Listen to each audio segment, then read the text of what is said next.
FSN Radio. It's all about what's next. Go to financialsurvivalnetwork.com and sign up for your free weekly newsletter. You'll also get 3 free reports. The Financial Survival Network. It's all about what's next.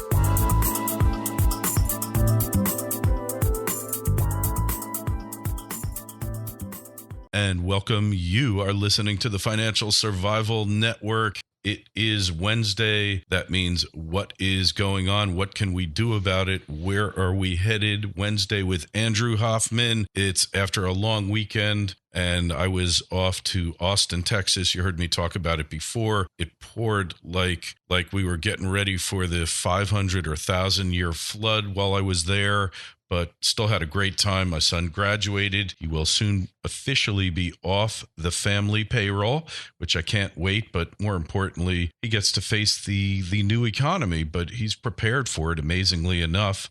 He's got tremendous language skills, proficient in 3 languages, including English, learning several more, and a master of digital advertising, which is great because there aren't many other opportunities in this fabulous economy. But here to talk about what's going on in this fabulous economy is none other than Miles Franklin's Andrew Hoffman. Andy, how are you? Good. And again, now that I have a 3-year-old on the cusp of entering preschool, these questions are just starting in my mind right now, how we can prepare her for a world that will be extremely, extremely difficult for people of her generation, thanks to what was left to her from the prior generations. And there was a great article about this, about what we're pretty close in age, not too far apart, and what our generation has wreaked, the havoc that it's wreaked, Andy, upon the future generations, the me generation, not wanting to put off today's pleasure for pain, even though that'll be better for us in the long run and for our successors, for our children and our children's children, and the toll that is going to be paid by them is just unimaginable. It's not going to be pretty. And while we just are so happy to just shed the clothes that we have now, buy new clothes, even though the clothes we have now are perfectly fine, the car that we have now is perfectly okay, but we just want a new whatever it is, and we just go and get it. The toll of that type of thinking is just horrific. And we'll, Social Security, whatever, we'll get the tail end of it, and it might not be pretty, but successive generations are really going to reap what we sowed much worse than we'll ever realize it.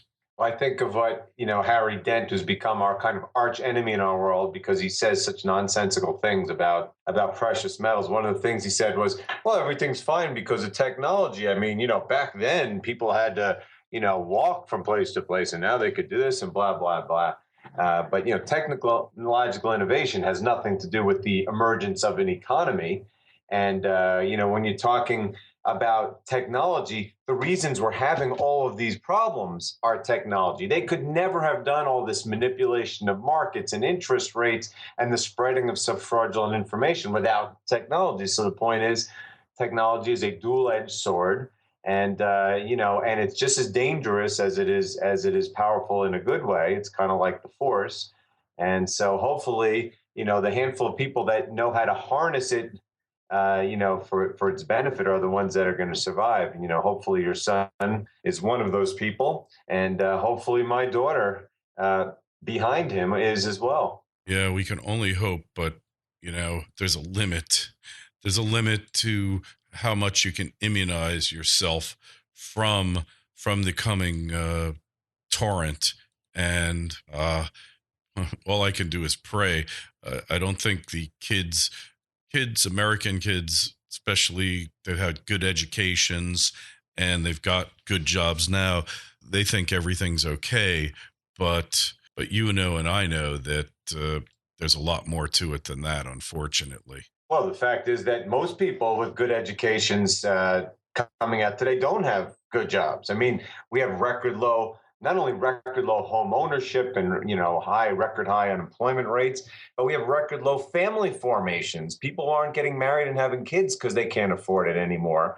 And the student loan debt, I think it was like 300 billion in 2007 or 8, and now it's 1.3 trillion. This is just debt that can never be repaid. That basically buys you nothing. So no one is feeling this worse than the millennials. At least people our age have less time left before we die, and we were around at some point when times were better. When I think of the savings that I've amassed in my lifetime, however piddling they are in the big scheme of things, pretty much almost all of them were created before everything fell apart. Certainly before 2008. I haven't, my net worth is not a penny more than it was then, that's for sure. So everything I've amassed was when there was an opportunity to do so. But since 2008, and frankly, a lot before that, you look at the trends in, for instance, labor participation rate and real wages, they go back decades. But the real collapse has been since 2008. And anyone who's coming around in this era has not been able to amass some savings to cushion themselves from what's coming. Yeah, very, very, very sad. And they are going to act out, which is why you're seeing increased social, unrest, not just here, but around the world. And of course, record low amount of people that have savings and they are desperate. They want minimum wage. They want entitlements. They become lazy. They become slothful. They watch, it reflects itself in the social environment as well. I mean, it's a scary world we're heading into. And, for the people listening, I know that you are the handful of people that have the opportunity to do something about it while you still can. Yeah. And hey, that's why we do what we do now. Hopefully we're helping some of you out there, and we're doing our best to warn you and helping you prepare for the inevitable, because the inevitable keeps getting closer and closer. And for a taste of that inevitable, that's what Andy does every day with his daily missive and his audio blog. So specifically today, Andy, what's the good news? Well, I mean, if you're talking about the inevitability as in, imminence, I mean, we're talking about Greece is now a week away from the debt payment or interest payment that they admit they don't have the money for.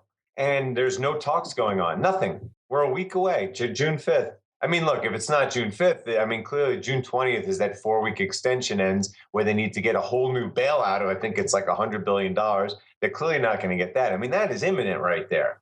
And then you look at this past weekend, we're talking about 2 days ago, in Spain, they had their regional elections, and they decidedly voted out the Populist Party and voted in the Podemos Party, which is going to take over the presidency in December. I mean, Podemos, we're talking about a political party that formed last January, and they are going to take over the presidency of Spain next year. And by the way, the guy who's going to be the president is 35 years old. Uh-huh. So we're talking about radical social change in nations which are economically falling apart. This is a result of the youth unemployment, of the youth debt that we're talking about right here. People are going to do things, to protect themselves, which is why these governments are going to fall in their current way. And certainly the fraudulent currencies that are underlying them are going to fall, which leads me to the bigger picture of what's going on. I've been talking about 2 years. It was 2 years ago where I said the dollar index, not the dollar index was going to explode higher as the economy of the world starts to collapse. And that's exactly what has happened.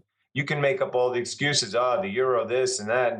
But the fact is the dollar is now exploding higher. It's almost up to its highs from a few months ago. The Japanese yen has decidedly broken down from massive support and is now really taking off to the downside. So again, I've said all along, Japan's going to be the first world nation to see hyperinflation. And when you have comments like the head of their Bank of Japan saying yesterday that he thinks the asset values there are very good, and then another guy last week from the Bank of Japan saying we wouldn't even consider leaving Abenomics. In fact, it's a nightmare scenario to even consider. So, I mean, that's just one country. Now you look at these commodity currencies all falling apart anew. South African rand, Australian dollar, Canadian dollar, Brazilian real. You have the Indian rupee. Ironically, as they proposed this very week that all the people should lend them their gold in a Ponzi scheme, now the rupee is heading toward its all-time low. And then, of course, you have the euro. So, and we have over here the White House warning us that the strong dollar is bad for the economy. So we know that there's pressure for Janet Yellen to maintain or easing as long as possible. And as a result, the monstrous bubbles, which I wrote about in my article today, and I've been writing more and more about, absolutely astounding, from China to Europe to Venezuela and to here, something very, very bad is going to happen, because I am telling you from my experience in the markets and everything I've ever known, it's impossible to believe this, but we are far worse now in bubble territory than we were in 1999, 1929.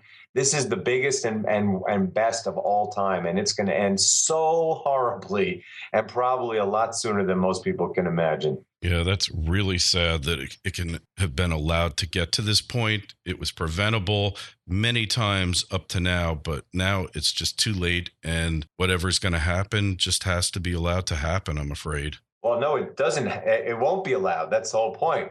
This has been the whole point all along. This has been Gatta's point going back 15 years. It's the markets that will overwhelm them. And I don't mean necessarily the equity markets. Some markets, whether it's these collapsing currencies or collapsing commodities, or the physical gold market, or a sovereign bond market like Greece, which causes a domino of selling across the pigs and across the other emerging markets. I mean, something is going to break their game. And the fact is that so much of it has broken already. I mean, forget the average currency, the average brick, forget in China, which is pegged to the dollar, is down 90% against the dollar in the past 4 years because of our exportation of inflation to them. So again, we're talking about things have been falling apart at a rapid pace. And it's only a matter of time before the cancer spreads, up the totem pole to the head, which the dollar is. Yeah, and it's just a question of when, I'm afraid, and nobody can really answer that question, obviously. Not that the symptoms aren't here, of course. I mean, all the things we're talking about, the record low home ownership and family formation, the 40-year low in real wages, the record high in real unemployment, entitlements. It's not like the things aren't happening here, but because we have the reserve currency and because we do have the absolute best manipulation technology, we've been able to make mask the impact of it, have enough drugs to make it look like things are better here. Not that things look great here, aside from the record stock prices, but that they look better here than other places. But again, all you have to do is look at the price of gold in other countries to realize it's a completely different world out there. I mean, Japanese gold is sitting right about at its all-time high. And even, Australia, I mean, the price of gold in Australia is pretty close to its all-time high, and many other places around the world. So believe me, there's a lot of people out there that are experiencing the pain. There's 7 billion people in the world, and only 300 million of them live over here. Yeah, that's something that we tend to forget about, isn't it? Yeah, we're so secular about everything, the whole U.S. supremacy. And it's not even just that. It's just that there's, again, part of that laziness and sloth is the inability of not just Americans, but a lot of people in, quote, first world societies to ignore the fact that they are only a small part of the world. And sometimes the reasons that they're so powerful are completely unrelated to their superiority, but just pure luck. For instance, the United States happened to have been isolated on a virtual island when World War I and World War II went on. I mean, everyone destroyed themselves. So we, for a period of, 5 or 6 decades, were given by default the ability to run the world. And we've run it into the ground. Not just run it into the ground, but the rest of the world has also caught up with us. So again, it really helps to be, if you can look at things from the perspective of the rest of the world. For instance, when I talked about the gold price, I wrote an article years ago with this title called "The Dollar Price Gold." No, $1,200 an ounce, or $11.86, is the dollar price of gold. It's not the price of gold. Everyone else has a different price of gold. Yeah, that's something you always need to remember. And you can just go to Kitco and look at the precious metal prices there at the bottom of the homepage to give you some perspective on what is really happening to the gold price.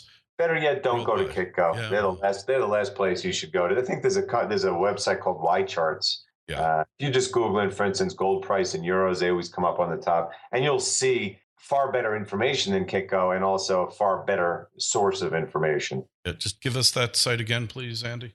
I think it's Y charts. Y is in yellow. But even if it's not, because there's a couple, if you just Google, for instance, gold price in South African rand or gold price in Russian ruble, it'll come up the website on the top. It always does.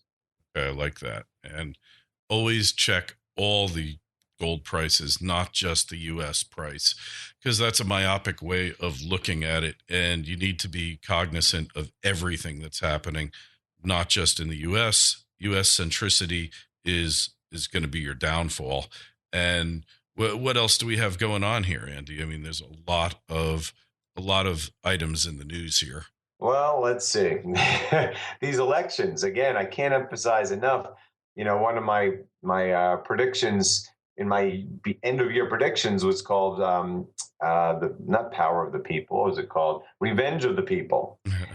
Because it goes back to last year when out of the blue we saw the Scottish referendum and then the Catalonian referendum and the Swiss referendum. Well, now you have Britain, okay, which is not in the euro currency, but they're certainly a big part of the European Union. And what their elections last week or 2 weeks ago decidedly showed was that the people don't want any part of Europe anymore. And, let's face it, England or the UK is the biggest economy in Europe, I believe. If not, it's, right up there with Germany. They don't want to trade with Europe anymore under those terms. So, this is the beginning of this protectionism. Tariffs, taxes will go up, regulations will go up. It'll only make a struggling economy worse. And then, of course, there's this election in Spain. I can't emphasize enough. I've said all along. I mean, Spain is as bad of an economy as you're going to get. Their housing, quote, recovery. They've even had a housing recovery. At least other countries have had some form of echo bubble. They haven't. They're all the way at their bottom, and they have as high youth unemployment as anyone. So I believe that Catalonia, which remember voted, I think it was 89 to 4% last year that they wanted to secede. I think they're going to take that quarter of the country's economy and leave. And now you're going to have this Podemos party, which wants to leave the euro entirely. And that's only going to fuel all the others, like the Beppe Grillo's five-star movement in Italy, which already has a quarter of the parliament. And Marine Le Pen in France and now in England. Their referendum, as they call it, the Brexit, looks like they're moving it up to 2016. That's a cataclysmic blow for the European Union and for the European currency. Yeah, and if the Brits are leaving it, I mean, they never adopted the euro, so that's one thing. They never adopted it as their currency. Fine, that's okay. We can deal with that. But, what do you do? What do you do after that? Well, that's the whole point. It's protectionism. We talk about the final currency war I've been writing about for over 2 years now, where the politically, it's the only thing you can do is to debase your currency, to tell people, yeah, look, we're making profits higher. We're making it more likely that we'll get jobs. The fact that it's not true, I mean, look at Japan. They have the biggest trade deficits ever, and their employment hasn't gone up one bit, and their inflation has. So it doesn't work, but that's what they all do. And the more that one prints, the more they all print. But again, these kind of protectionist policies are not just limited to the monetary realm. They become fiscal as well. I mean, that's why we had the Depression. We had the Smoot-Hawley. I mean, all this stuff has to do with the every man for themselves type thing. Which is why at some point someone is going to say something or do something that sets everything off. I mean, you can't have all these people trying to delicately balance this dying status quo. Someone is going to fall off the wire and do something. I mean, maybe the Chinese, for instance, again, I've said all along, the higher the dollar index goes, the more it hurts China with their insane yuan peg. And at some point, they're going to be forced by the market to get rid of that peg. And when they do, the yuan is going to plunge. And when that happens, they're probably going to be forced to say how much gold they have, because it's the only thing that'll keep the yuan from plunging. So again, something in this every man for themselves world is going to give, and it's going to have catastrophic consequences to a world that is so intermingled financially in every way, shape, and form. Yeah, I don't see any options here. I don't see what's going to stop it. So really, I mean, this is the world, right? This is it.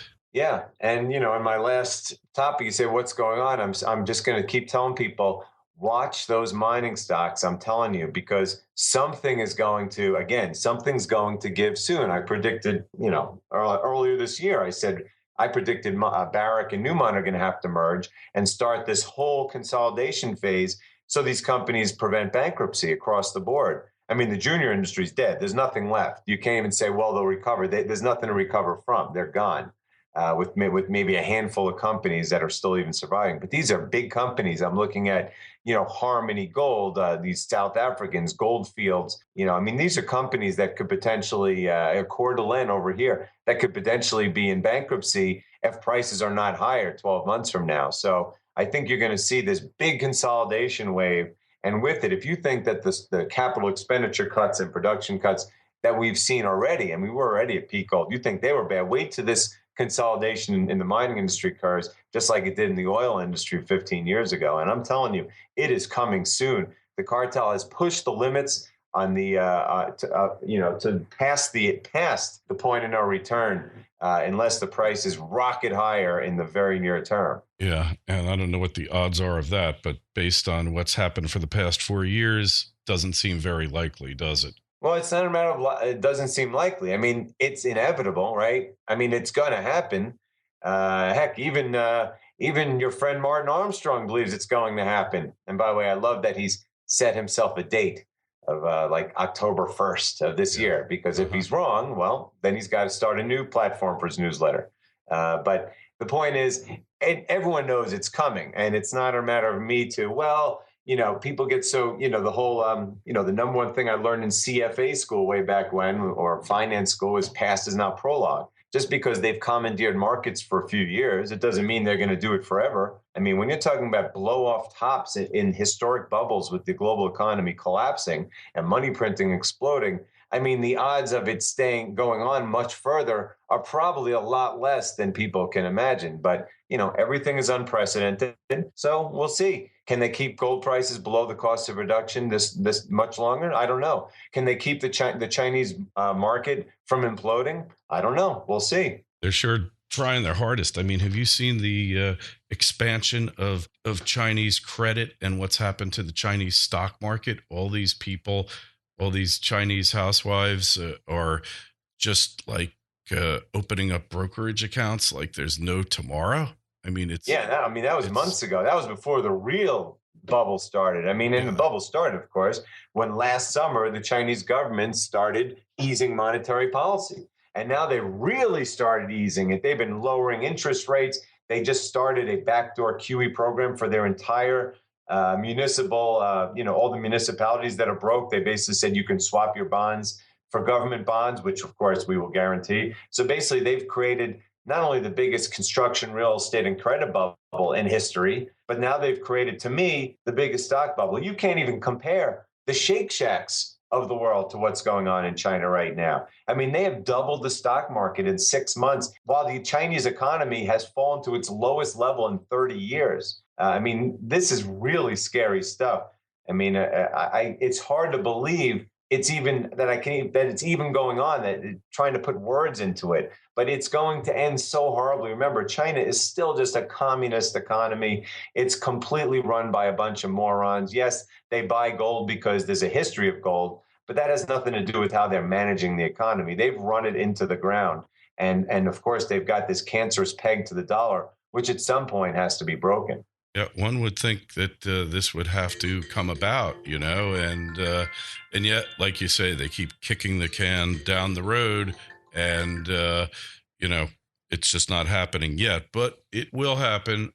Mark our words. It's got to happen. There is no other way. This is the way the laws of economics work. Anyways, Andy, I guess we've done it for this week.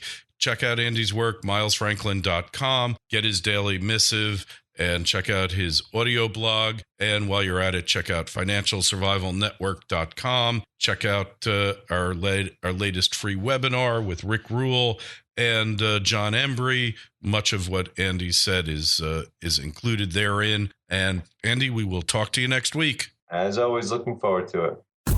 FSN Radio. It's all about what's next. Go to financialsurvivalnetwork.com and sign up for your free weekly newsletter. You'll also get 3 free reports. The Financial Survival Network. It's all about what's next.